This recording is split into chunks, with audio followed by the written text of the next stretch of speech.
নবান্ন লালবাজার কালীঘাট তৈরি থাকুক, অভিযান করার হুঁশিয়ারি শুভেন্দু অধিকারীর। নন্দীগ্রামে প্রিয়জন শুভেন্দু অধিকারী, সনাতনের সেবক শুভেন্দু অধিকারী,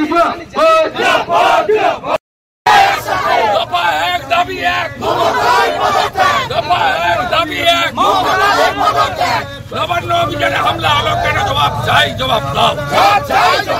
শান্তিপূর্ণ নবান্ন অভিযানে লাঠি চললো কেন? জবাব চাই, জবাব দাও। এর আগে 4 জনকে ইলিগেল ডিটেন করেছিল, ওদের পরিবার হাইকোর্টে যাওয়ার পরে কালকে ছেড়েছে। আজকে এই মুহূর্তে সায়নের পরিবার হাইকোর্টে। আমরা বিনীত গোয়েলের বিরুদ্ধে হাইকোর্ট করি। এদের শিক্ষা নেই, দোকান কাটা। বিনীত গোয়েল তার চেয়ার যাবে। ওই সিঙ্গুরে মমতা ব্যানার্জিকে যে টেনে হিঁচড়ে বের করেছিল বিডিও অফিস থেকে, ওই বাঁদর সুপ্রতিম সরকারকে সিপি করবে, ওই জন্য পা চাটছে বিনীত গোয়েল। শিক্ষা দেব কোর্টে। সায়ন লাহিড়ির পরিবারের সঙ্গে আমরা আছি, সায়নের সঙ্গে আছি।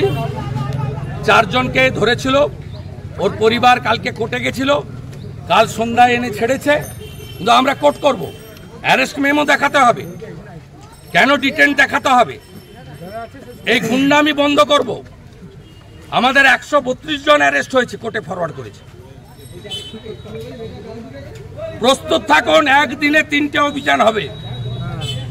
কারা করবে জেনে যাবেন, কবে করবে জেনে যাবেন।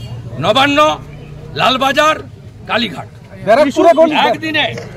দফা 1 দাবি 1, দফা 1 দাবি 1, দফা 1 দাবি 1, দফা 1 দাবি 1।